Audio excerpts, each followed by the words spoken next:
Welcome to Padmota Degree College online classes Narasannapeta. I'm Srinivasarao, physics lecturer. ఈరోజు BSc సంబంధించి first semester సంబంధించిన fourth lesson నుంచి తెలుసుకుందాం. మనకి ఫోర్త్ లెసన్ ఏంటంటే undamped, damped and forced oscillations. ఇందులో నుంచి మనకి ఒక 10 మార్క్స్ క్వశ్చన్ వస్తుంది, అలాగే 5 మార్క్స్ క్వశ్చన్ మనకి వస్తుంటాయి. అయితే అన్డాంప్డ్, డాంప్డ్, ఫోర్స్డ్ ఆసిలేటర్లో మనం ఉన్న సబ్ టాపిక్స్ ఏంటంటే simple harmonic oscillator and solution of the differential equation, అలాగే damped harmonic oscillator and solution of the differential equation, forced oscillator, solution of the differential equation, resonance, logarithm decrement, relaxation time and quality factor. అయితే ఇవన్నీ తెలుసుకునే ముందు మనకి simple harmonic motion అంటే ఏం తెలుసుకుందాం. అసలు సింపుల్ హార్మోనిక్ మోషన్ అంటే ఏం చెప్తాం మనం? ఎగ్జాంపుల్ మనం ఏం చెప్పుకోవచ్చు? సింపుల్ పెండులం, అలాగే వయోలిన్, ఇవన్నీ కూడా మనం చెప్పుకోవచ్చు. సో డెఫినేషన్ చూద్దాం. డెఫినేషన్ ఏంటంటే the to and fro or the back and front of motion of a body about its mean position such that the acceleration of a gravity at instant time is directly proportional to its displacement from mean position and direct towards mean position. అంటే ఏం చెప్తాం మనం? A is proportional to minus X. A means acceleration, X means displacement. ఓకేనండి. ఇప్పుడు మనం the general solution of the general equation చూద్దాం. Simple harmonic ఆసిలేటర్కి general equation ఏంటి, దాని యొక్క సొల్యూషన్ ఏంటని చెప్దాం. ఓకేనండి. సో ఇప్పుడు the general equation of the simple harmonic oscillator చూద్దాం. అంటే ఏం చెప్పుకున్నాం? ఇక్కడ మాస్ తీసుకున్నాం, మాస్ తీసుకున్నాం. So consider a simple harmonic oscillator with mass M. So ఇది ఫిగర్ని ఇలా వేసుకోవచ్చు, లేదంటే మనం తిన్నగానైనా వేసుకోవచ్చు. So X is displacement. ఓకేనండి. అయితే ఇప్పుడు మనకి ఏం చెప్తున్నాం? X is displacement from mean position చెప్తున్నాం. ద రెస్టోరింగ్ ఫోర్స్ని అప్లై చేసేటప్పుడు directly proportional to the displacement చెప్తున్నాం. సో డైరెక్ట్లీ ఇప్పుడు మనం స్ప్రింగ్ కాన్స్టెంట్ చెప్పుకుంటాం కదా, స్ప్రింగ్ కాన్స్టెంట్ ప్రయోగంలో చెప్పుకుంటాం. సో దీన్ని ఎలా రాసుకోవచ్చు? F is proportional to minus X అని రాసుకోవచ్చు. So F is proportional minus X అని రాసుకునేటప్పుడు ఇప్పుడు ఏం చేస్తాం మనం? So F is proportional minus ఎక్స్ని తీసుకున్నాం. F is minus X. So constant proportion తీసిస్తే F is equal to minus K X. This is the first equation. So ఇక్కడ ఏం చెప్తున్నాం? K is the proportionality constant అని తీసుకుంటాం. According to Newton second law, మన Newton second లా ఏంటి మనకి? F is equal to MA. F is equal to MA. A means ఏంటి మనకి? యాక్సలరేషన్. సో ఎఫ్ ఈజ్ కూడా ఏం రాసుకోవచ్చు? ఎం. ఏం రాసుకోవచ్చు? D square X by D T square. D square X by D T square అంటే ఏం తీసుకున్నాం? Rate of change of displacement అంటే velocity. Rate of change of velocity is acceleration. దీన్ని మనం సెకండ్ ఈక్వేషన్లో తీసుకుందాం. సో ఇది ఫోర్సే కాబట్టి ఏం రాసుకో? రెండు ఈక్వేషన్ నుంచి ఫ్రమ్ 1 and 2 నేను రాసుకోవచ్చు. M D square X by D T square is equal to minus K X. So ఈ మైనస్ కేఎక్స్ని ఇటువైపు తీసుకొద్దాం. So M D square X by D T square plus K X equal to 0 రాయొచ్చు. సో ఇప్పుడు మనం తీసుకుంటాము D square X by D T square plus K by M X equal to 0. మనం ఇక్కడ omega is equal to root K by M అని తీసుకున్నాం. అప్పుడు ఏమవుతుంది? ఇది omega square is equal to K by M. అది కే బై ఎం ప్లస్ నేను రాసుకోవచ్చు, ఒమేగా స్క్వేర్ రాసుకోవచ్చు. Therefore D square X by D T square plus omega square X equal to 0. కదండి. దిస్ ఈజ్ ద మనకి ఏమవుతుంది? This is the differential equation of the simple harmonic oscillator అని చెప్పుకుంటాం. Differential equation of second order differential equation చెప్పుకోవచ్చు. ఇప్పుడు చూద్దాం, solution చూద్దాం. మన దగ్గర కావాలి మనకి సింపుల్ హార్మోనిక్ మోషన్ అంటే ఏం చెప్పుకున్నాం ముందు, తర్వాత సింపుల్ హార్మోనిక్ ఆసిలేటర్ యొక్క డిఫరెన్షియల్ ఈక్వేషన్ రాబెట్టాం. సో ఇప్పుడు జనరల్ సొల్యూషన్ తీసుకుంటాం. సొల్యూషన్లో ఫస్ట్ మెథడ్ 2 మెథడ్స్ ఉంటాయి. మెథడ్ 1 మనకి ఏంటి? సబ్స్టిట్యూషన్ మెథడ్, ప్రతిక్షేపణ పద్ధతి. సబ్స్టిట్యూషన్ మెథడ్లో ఏమవుతుందో చూద్దాం. సో ఈక్వేషన్ 3 నుంచి మనకి ఏం రాసుకోవచ్చు? D square X by D T square is equal దీన్ని ఏం రాసుకోవచ్చు? D by D T of D X by D T అని రాసుకోవచ్చు. సో డిఎక్స్ బై డిటిని రాసుకోవచ్చు D by D T of D X by D T అంటే ఎంత? వి. సో వి కాబట్టి దీన్ని రాసుకోవచ్చు D square X by D T square is equal to ఈ మొత్తం మనకి dv బై dt కదా, ఈ dv బై dtనే dx by dt into dv by dx, రెండు క్యాన్సిల్ పోతే dv బై dx అవుతుంది. సో dx బై dt అంటే ఏంటి, velocity. So v dv by dx, దీన్ని మనం ఫోర్త్ ఈక్వేషన్ అనుకుందాం. ఓకే, ఫోర్త్ ఈక్వేషన్ అనుకుందాం. తర్వాత equation 3 and 4, from equation 3 and 4 నుంచి రాసుకోవచ్చు. ఈక్వేషన్ 3 and 4 నుంచి v dv by dx, v dv by dx plus omega square x is equal to 0, అంటే పైకి ప్రతిక్షేపించాం మనం. సో ఇది ఒమేగా స్క్వేర్ x నాట్ పై పంపించుద్దాం. So v dv by dx is equal to minus omega square x. So v dv is equal to minus omega square x dx. ఓకేనండి. So integrating రెండు వైపులా బోత్ సైడ్ ఇంటిగ్రేట్ చేద్దాం. Integrating both side integral v dv is equal to minus omega square integral x dx. So v square by 2 integration v square by 2 is equal minus omega square x dxకి అంటే మనకి x square by 2 some constant తీసుకుందాం. ఇది equation number 5. ఇప్పుడు మనం C వాల్యూని calculate చేద్దాం. C value calculation ఎప్పుడు చేద్దామని, ఇక్కడ v ఈక్వల్ 0 ఎప్పుడు అవుతుంది, v ఈక్వల్ ఎప్పుడు 0 అవుతుంది మనకి, మ్యాక్సిమం డిస్ప్లేస్మెంట్ అంటే x is equal to a, x ఈ maximum displacement and maximum amplitude a means amplitude. So maximum displacement అనేది ఏ అయితే x ఈక్వల్ టు a అయితే అప్పుడు ఏమవుతుంది, v ఈజ్ ఈక్వల్ టు 0 అవుతుంది. కాబట్టి 0 ఈజ్ ఈక్వల్ అంటే 0 స్క్వేర్ బై 2 అంటే 0 minus omega square a square by 2 plus c. therefore c is equal to omega square a square by 2. ఇది ఈక్వేషన్ నెంబర్ 6. ఇప్పుడు ఈ రెండు ఈక్వేషన్ కంపేర్ చేద్దాం. సో సి వాల్యూని ఇక్కడ ప్రతిక్షేపిద్దాం. ఇప్పుడు ఏమో చూద్దాం. So v square by 2 is equal to minus omega square x square by 2 plus omega square a square by 2. Both side 2 cancel చేసేద్దాం. So v square is equal to minus omega square x square plus omega square a square. రెండు లేదు common తీయచ్చు. Omega square common తీస్తే a square minus x square అండి. So v is equal to ఏమవుతుంది, omega root over a square minus x square. ఇప్పుడు దీన్ని విడోకి తీద్దాం. So v అంటే ఏంటి మనకి, dx by dt, velocity means rate of change of displacement. dx by dt is equal to ఏం రాసుకొచ్చింది, omega into root over a square minus x square. So dx by root over a square minus x square is equal to omega dt.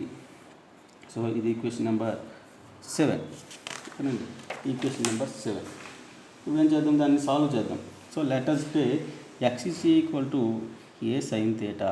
x is equal to a sine theta అయినప్పుడు dx ఏమవుతుందండి, derivation చేద్దాం. అవకలనం dx అంటే ఏమవుతుంది, a cos theta theta d theta.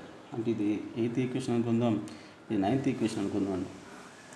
So ఇప్పుడు from 7, 8, 9 7, 8, 9 equation చూద్దాం. అంటే ప్రతిక్షేపింది values అన్నీ కూడా a cos theta d theta by root over a square minus a square sine theta is equal to omega dt. So a cos theta d theta by రెండింటిని ఎంత తీయచ్చు, common తీయచ్చు, ఏ square common తీయచ్చు. ఏ square కంటే route అంతా a, అంటే a 1 minus sine square theta is equal to omega dt. So ఏకే cancel చేసుకోవచ్చు. So cos theta d theta by 1 minus sine square theta అని రాసుకోవచ్చు. కాస్ స్క్వేర్ థీటా, ఎందుకు sine square theta plus cos square theta is equal 1 కదా. So 1 minus cos square theta 1 minus sine square theta is equal cos square theta is equal to omega dt. So cos theta d theta by cos square థీటాకి root ఎంత, cos theta is equal to omega dt. So cos థీటాకి cos theta cancel అయిపోతే ఏముంటుందండి, so d theta is equal to omega dt. ఇప్పుడు integration చేద్దాం. Integrating both side చేస్తే d theta is equal to integral omega dt. D థీటాకి ఎంత, theta omega t, omega integral dt. Dt integration ఎంత, t some constant 5 అని తీసుకోండి. So theta is equal to omega t plus 5. ఇక్కడ integral అంటే 5 అనేది constant, a constant, integral constant. ఇప్పుడు equation 8 చూద్దాం. ఈక్వేషన్ 8 ఈజ్ ఈక్వల్ ఏంటి, x is equal to a sine theta ఎంత, omega t plus 5. omega t plus phi. This is the general solution of the simple harmonic oscillator or simple harmonic motion. ఇది మనకి simple harmonic motion యొక్క general solution. This is the first method. Second method తీసుకున్నాం. Second method to మనకి exponential సంశ్లిష్ట అభిఘాత పద్ధతి.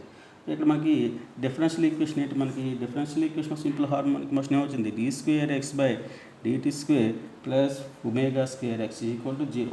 దీన్ని equation 1 అనుకుందాం. ఓకేనండి. So general solution మనకు తెలియదు. So the solution of the above equation అంటే ఈ above equation solution of this equation ఏం తీసుకుంటాము? x is equal to A into capital A into e⁻⁴t. ఇది ఈక్వేషన్ నెంబర్ 2 అని తీసుకుందాం. ఇప్పుడు x వాల్యూ తెలిసింది మనకి. ఇప్పుడు ఏం చేస్తామంటే మనం 2 సార్లు అవకలనం చేద్దాం, డెరివేటివ్ చేద్దాం.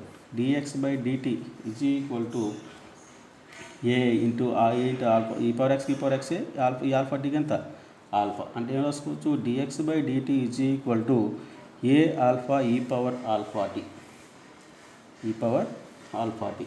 ఇప్పుడు d2x/dt², మళ్ళీ చేద్దాం. d2x/dt² ఏమవుతుంది అంటే ఆల్ఫా ఎక్స్ట్రా వస్తుంది కాబట్టి A ఆల్ఫా² e⁻⁴t.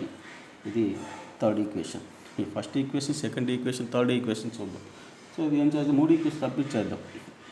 d2x/dt² రాసుకోవచ్చు A ఆల్ఫా² e⁻⁴t ప్లస్ ω² x అంటే ఎంత? A into e⁻⁴t equal to 0.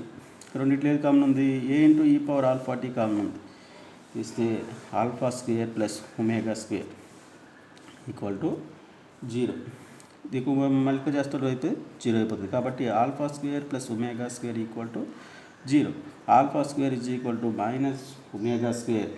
α² is equal to ఐని రాసుకోవచ్చు మనము, ఇంటీజర్స్ కదా, i² రాసుకోవచ్చు. -1 i² రాసుకోవచ్చు, ω². ఇప్పుడు alpha is equal to plus or minus iω.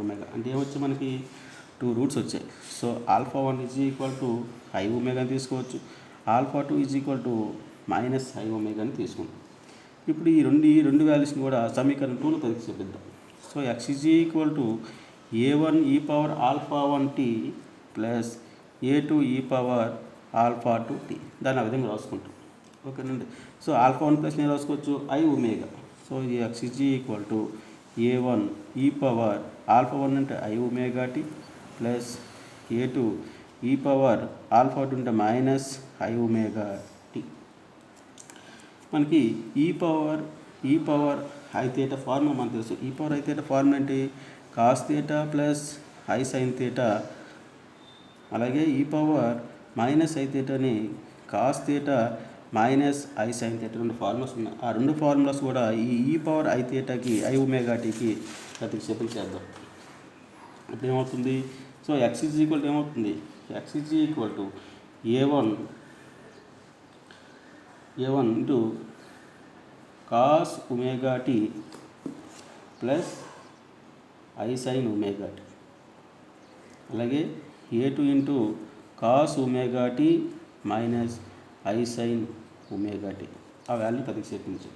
So ఈ రెండిట్లో కామన్ తేదీ ఇక్కడ A1 cos ωt ఉంది, ఇక్కడ A2 cos ωt ఉంది, ఇక్కడ A1 sin ωt ఉంది, A2 sin ωt ఉంది. సో ఇక రెండిట్లో కామన్ తీద్దాం. cos ωt కామన్ తీద్దాం. cos ωt కామన్ తీస్తే ఏముంటుంది? ఇక్కడ A1 ప్లస్ A2. అలాగే i sin ωt కామన్ తీద్దాం. i sin ωt కామన్ తీస్తే A1 మైనస్ A2. అంటే ఈ రెండు మల్టిప్లై చేస్తే మళ్ళీ 3 వస్తుంది. ఇప్పుడు latest take A1 plus A2 A sin φ అనుకుందాం. A1 minus A2 A cos φ అనుకుందాం. సో ఈ రెండు వాల్యూస్ ఇక్కడ ప్రతిక్షేపిద్దాం. therefore x is equal to cos ωt. A1 plus A2 రాసుకోవచ్చు A sin φ. అలాగే i sin ωt ప్లస్ నేను రాసుకోవచ్చు i sin ωt. అంటే sin ωt ఇక్కడ ఏం తీసుకుంటే A1 మైనస్ A2 అంటే ఇక్కడ i into A1 minus A2 తీసుకున్నాం. So i into A1 minus A2 A cos φ అనుకుందాం. అప్పుడు ఏమవుతుంది? sin ωt i into A1 minus A2 అవుతుంది A cos φ అని తీసుకోవచ్చు. అప్పుడు x ఈజ్ ఈక్వల్ టు ఈ రెండిట్లో ఏది కామన్ ఉంది మనకి? ఏ కామన్ ఉంది అంటే cos omega t sine phi sine omega t cos phi. So దీన్ని ఏ విధంగా రాసుకోవచ్చు, a into sine phi cos omega t plus cos phi sine omega t అని రాసుకోవచ్చు. ఇది ఏ రూపంలో ఉంది మనకి, sine a cos b plus cos a sine b అంటే ఏంటి మనకి sine a plus b. Therefore a into sine omega t plus phi sine omega t plus sine a cos b plus cos a sine b sine a plus b. Therefore x equal a sine omega t plus phi. This is the మనకి another solution of the simple harmonic oscillator. This is the మనకి 10 మార్క్స్కి వచ్చే మనకి question number. What is the simple harmonic oscillator లేదా simple harmonic motion and general solution derive the general equation and solution of the simple harmonic oscillator మనకి వస్తుంది. Most important question, 10 marks మనకి రెగ్యులర్గా వచ్చే క్వశ్చన్. Okay, thank you.